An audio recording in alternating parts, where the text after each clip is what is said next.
오늘 나누실 성경 말씀은 욥기 23장 1절에서 17절 말씀입니다. 구약 성경 784페이지 욥기 23장 1절에서 17절까지 말씀입니다.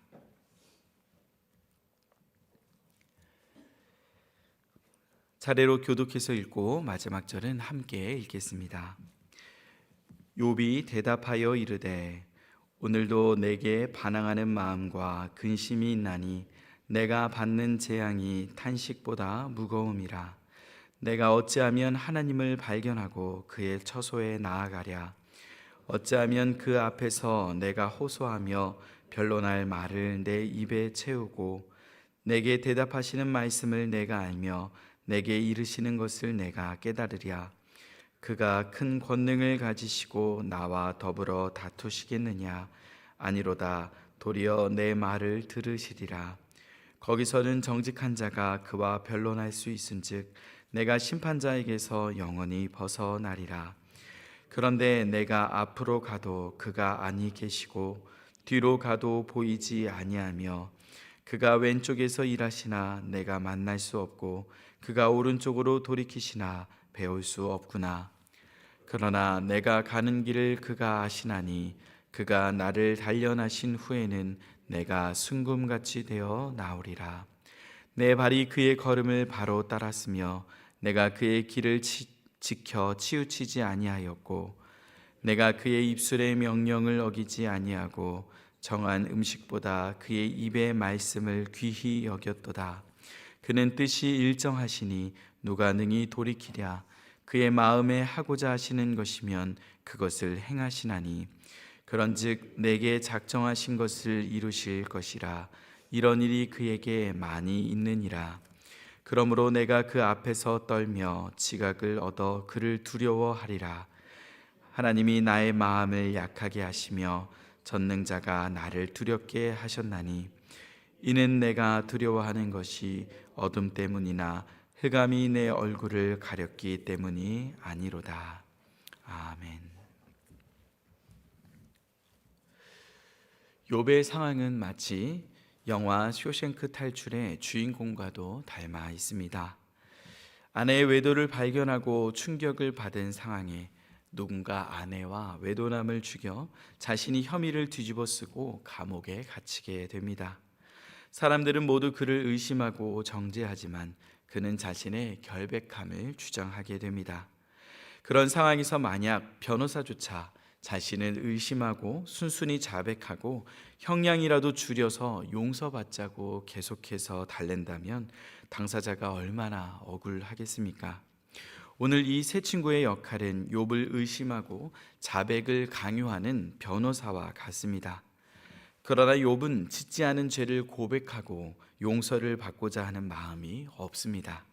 그래서 이들의 관계는 여전히 오늘도 평행선을 걷고 있습니다. 1절에서 2절 말씀을 보시겠습니다. 욥이 대답하여 이르되 오늘도 내게 반항하는 마음과 근심이 있나니 내가 받는 재앙이 탄식보다 무거움이라. 욥은 오늘도 자신의 마음속에 반항하는 마음과 근심이 있다고 고백합니다. 그 이유는 자신이 받는 재앙이 탄식보다 무겁기 때문입니다. 이 표현은 자신이 받는 고난의 무게가 짊어지기 버겁다는 표현입니다. 그릇에 물을 채울 때에 그릇의 용량이 넘도록 채워 흘러 넘칠 정도로 재앙이 자신을 짓누르고 있음을 고백한 것입니다. 때론 우리의 삶에 이런 고통의 순간이 찾아옵니다. 도저히 하루를 살아내기 힘들 것 같은 육체적인 고통 또는 마음의 짓눌림이 찾아올 때가 있습니다. 그때 우리는 세상에서 소망을 거두고 하나님을 더욱 바라보게 됩니다. 3절에서 7절 말씀입니다. 내가 어찌하면 하나님을 발견하고 그의 처소에 나아가랴. 어찌하면 그 앞에서 내가 호소하며 변론할 말을 내 입에 채우고 내게 대답하시는 말씀을 내가 알며 내게 이르시는 것을 내가 깨달으랴. 그가 큰 권능을 가지시고 나와 더불어 다투시겠느냐? 아니로다. 도리어 내 말을 들으시리라. 거기서는 정직한 자가 그와 변론할 수 있은즉 내가 심판자에게서 영원히 벗어나리라. 욥은 감당하기 힘든 고난 속에서 하나님을 찾아 부르짖습니다. 앞에 있는 세 친구들은 전혀 자신에게 위로가 되지 않습니다.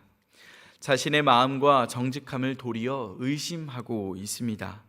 그래서 욥은 하나님의 처소에 나아가고 싶습니다. 하나님께 호소하고 자신의 상황과 처지를 털어놓고 싶습니다. 그렇다면 인자가 풍성하신 하나님께서 자신의 말을 들어주실 것이라고 고대하고 있습니다.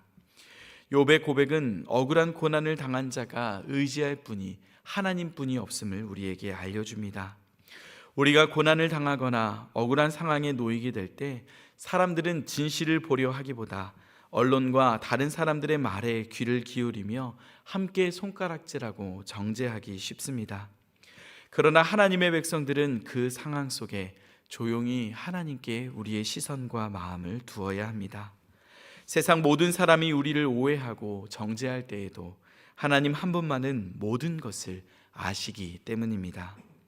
그러나 극심한 고통이 지속될 때 하나님의 시선 아래 머무는 것은 참으로 쉽지 않습니다. 욥도 그러하였습니다. 8절에서 9절을 보시겠습니다. 그런데 내가 앞으로 가도 그가 아니 계시고 뒤로 가도 보이지 아니하며 그가 왼쪽에서 일하시나 내가 만날 수 없고 그가 오른쪽으로 돌이키시나 배울 수 없구나. 욥은 하나님의 일하심, 곧 자신을 구원하시고 건져주시고 부당함에서 빨리 벗겨주시길 간구하고 있지만 그것이 더디 이루어짐에 따라 하나님의 임재가 아닌 하나님의 부재 속에 허덕이고 있음을 고백합니다. 인간은 그런 하나님의 부재함을 느낄 때 좀 더 감각적으로 붙들 수 있는 것을 본능적으로 찾게 됩니다. 그러나 기독교 신앙의 어려움은 시각적인, 촉각적인, 감각적인 붙들 대상이 없다는 것입니다. 하나님께서 모세를 시내산으로 불러 두 돌판을 만들어 주실 때 이스라엘 백성들은 하나님과 모세의 부재함을 느끼며 아론에게 자신들을 인도할 신을 만들라라고 고하게 됩니다. 아론은 그들에게 즉각적으로 붙들고 볼 수 있는 금 송아지를 만들어 섬기도록 하였습니다. 눈에 보이지 않는 신보다 보이는 신을 만들어 의지하고 싶은 인간의 연약함을 의미합니다.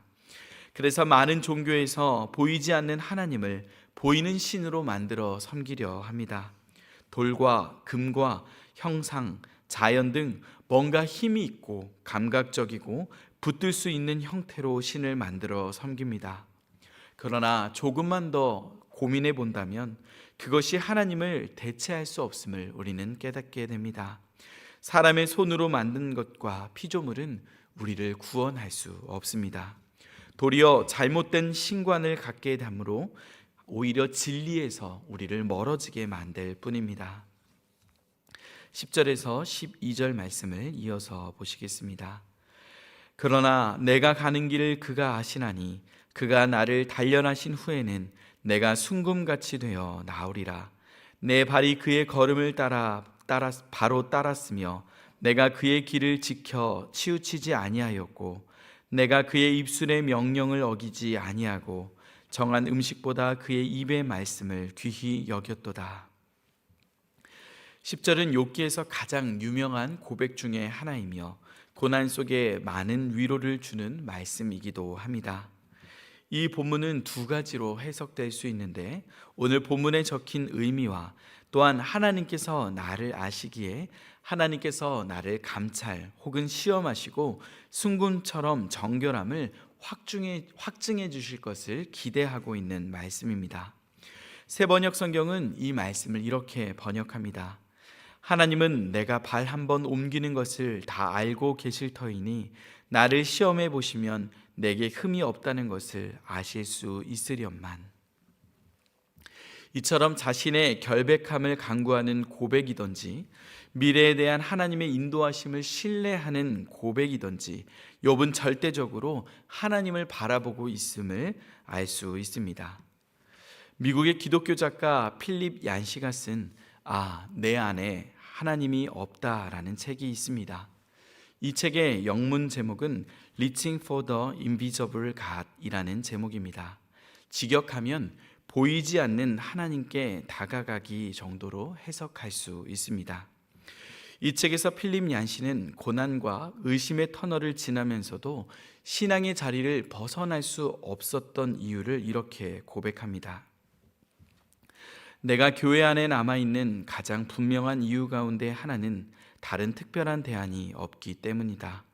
다른 길을 찾아봤지만 모두 허사였다. 주여, 내가 네게로 가오리까? 보이지 않는 하나님과의 관계를 유지하는 것보다 더 어려운 단 한 가지 일은 그런 관계를 맺지 않는 것이다. 이 표현은 욥의 마음을 잘 대변해주고 있습니다. 보이지 않는 하나님이 아니고서는 자신의 처지를 온전히 알아주시는 분이 없기 때문입니다. 눈앞에 있는 돌이, 금신상이, 사람이 자신을 온전히 이해하거나 도와줄 수 없음을 알기에 욥은 어리석어 보여도 하나님의 부재함을 느끼는 순간에도 끝끝내 하나님 앞에 나아가기를 기다리고 있는 것입니다. 이것은 마치 동네 병원 이곳저곳을 답답해 찾아보았지만 고칠 수 있는 것이 없어 자신을 치료할 수 있는 유일한 명의가 있는 병원에 예약을 걸고 수개월 동안 기다리고 있는 사람의 심정과 비슷합니다. 보이지 않는 하나님 밖에는 도와주실 분이 없습니다. 13절에서 14절을 이어 살펴보겠습니다. 그는 뜻이 일정하시니 누가 능히 돌이키랴? 그의 마음에 하고자 하시는 것이면 그것을 행하시나니 그런즉 내게 작정하신 것을 이루실 것이라. 이런 일이 그에게 많이 있느니라. 욥은 하나님의 주권에 대하여 설명하고 있습니다. 자신이 마음 먹으신 것을 반드시 이루시는 하나님, 그렇기에 자신을 향하신 하나님의 뜻과 계획이 자신의 삶에 성취될 것임을 이미 욥은 알고 있습니다.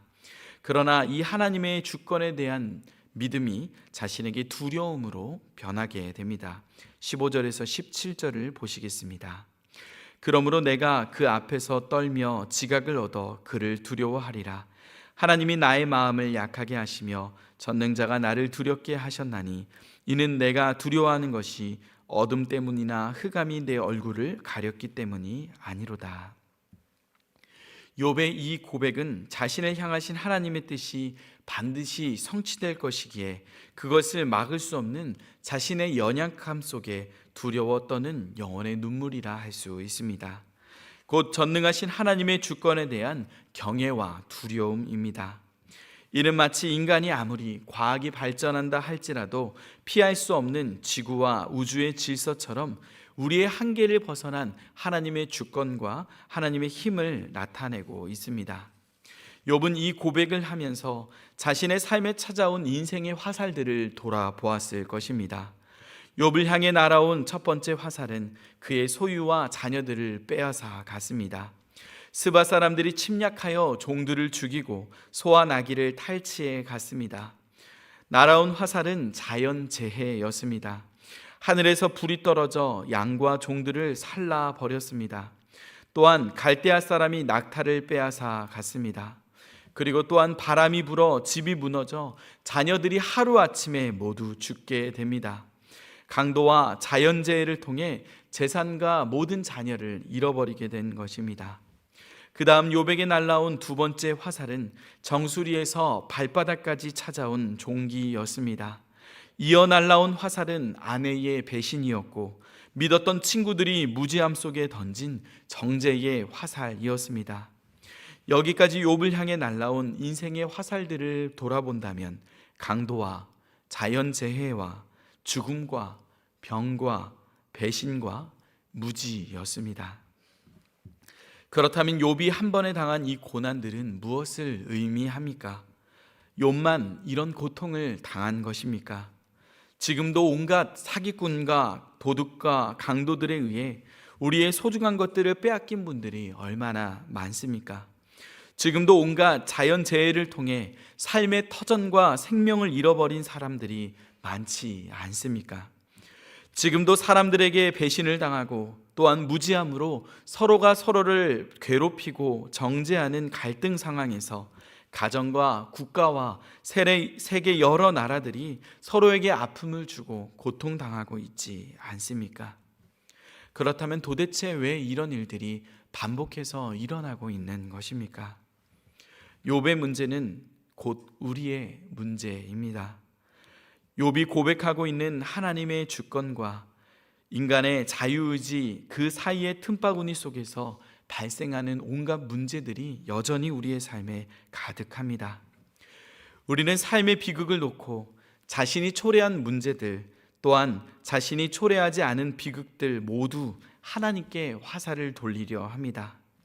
그러나 대부분의 문제들은 인간의 범죄함으로 이 땅에 발생한 문제들입니다. 죽음과 병과 무지와 자연재해 등 인간의 타락으로 인간의 모습 속에 하나님의 형상을 훼손하고 자연이 훼손됨으로 찾아온 고통들이 대부분입니다. 그리고 범죄함은 하나님께서 우리에게 주신 자유의지의 남용으로 이루어졌습니다. 만약 하나님께서 절대 주권만으로 이 땅을 온전히 통제하셨다면 아마도 이 세상에 그런 악과 부조리함은 발생하지 않았을 것입니다. 그러나 하나님께서는 인간에게 자신에게 주어진 자유의지를 선물로 주셨습니다. 이것은 우리를 인격적인 존재로 대우하시겠다는 선물의 의미입니다. 하나님께서는 인간을 로봇으로 만들지 아니하시고 자유의지를 주심으로 스스로 선택할 수 있는 고귀한 존재로 인간을 창조하셨습니다. 그러나 타락한 인간이 선택하는 모든 선택에는 인간의 이기심과 탐욕이 깃들어 있기에 결국 그 선택들은 같은 인간과 자연 만물을 고통스럽게 만드는 선택들이 대부분입니다. 그러나 하나님은 그것을 지금도 참고 기다려 주십니다. 만약 하나님께서 자신의 절대 주권으로 완전하신 의로움의 기준으로 우리를 통제하고 벌 주신다면 우리 대부분은 대학교에 가기도 전에 삶을 마감해야 할 것입니다. 그렇다면 하나님께서는 왜 무엇을 기다리고 계신 것입니까? 첫째는 우리가 하나님께 받은 자유의지를 가지고 하나님을 예배하는 거룩한 그 백성이 되시기를 기다리고 계십니다. 그것을 위해 자신의 아들 예수 그리스도를 십자가에 못 박으사 하나님을 알기 전 자신의 의지로 범죄한 모든 죄값을 치르고 하나님께 자유롭게 나아와 화목함을 이룰 수 있도록 길을 내어 주셨습니다. 둘째로 하나님의 백성된 우리가 이 땅에 하나님을 알지 못하고 자유의지를 여전히 남용하고 있는 죄인들이 하나님의 품으로 돌아올 수 있도록 함께 기다리며 하나님께 받은 사랑을 흘려 보내주시기를 기다리고 계십니다. 예수님께서 그 첫 제물이 되사 자신을 못 박은 자들을 향하여 용서를 구하신 것과 같습니다. 그리고 하나님께서는 이 땅의 많은 고통과 고난을 통해 하나님의 백성들이 우리가 머무는 이 땅이 본향이 아님을 알고 새 하늘과 새 땅을 고대하기를 기다리고 계십니다.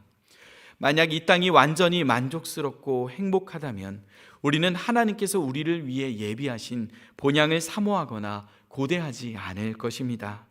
그러나 삶에서 겪는 아픔과 고통으로 인해 때로는 우리보다 먼저 이 땅을 떠난 사랑하는 가족들로 인해 우리는 우리가 나아가야 할 본향이 있음을 기억하게 됩니다.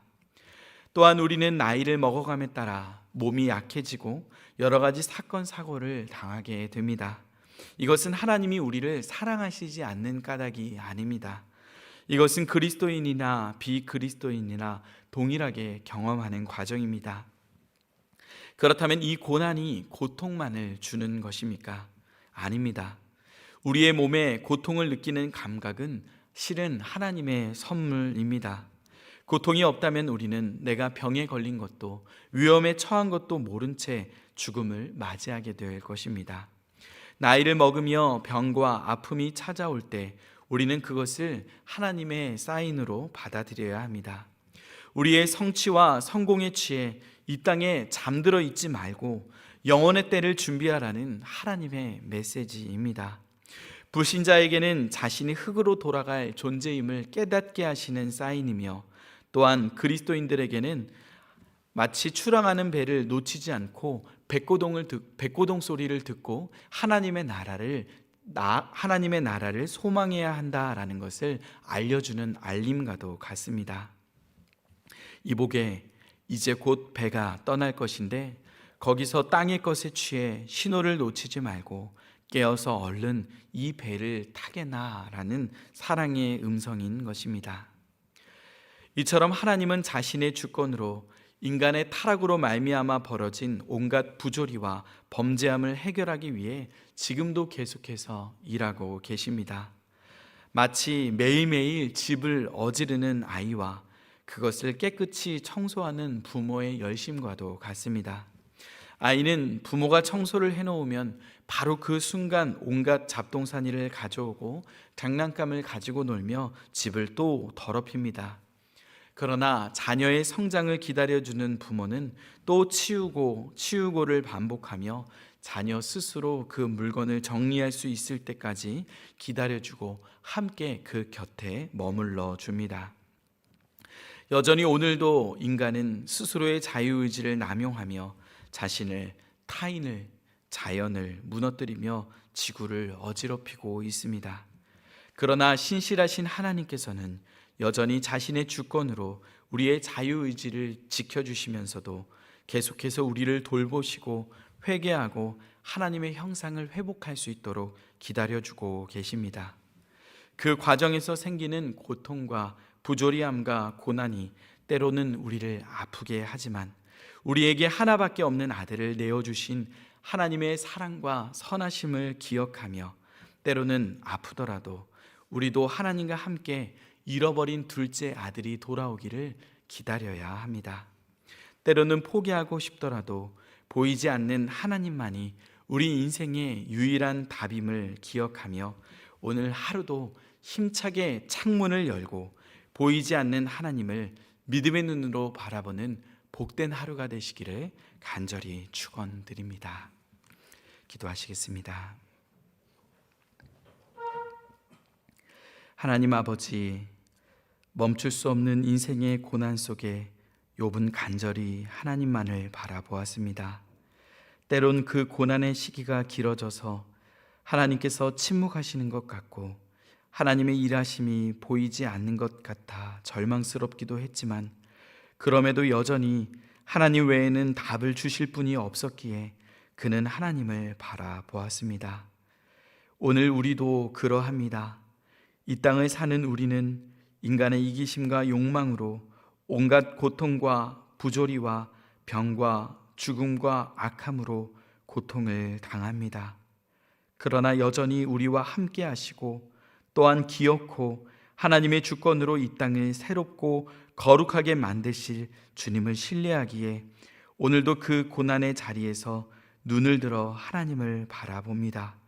이제 조금 더 성숙하여 아직 주님을 알지 못하는 이들이 우리를 공격하고 그들로 인하여 고통을 당하는 순간이 오더라도 보이지 않는 하나님을 신뢰하며 함께 주님 곁에 머물며 그들의 회복을 위해 주님과 함께 기다릴 수 있는 자들이 되게 하여 주시옵소서.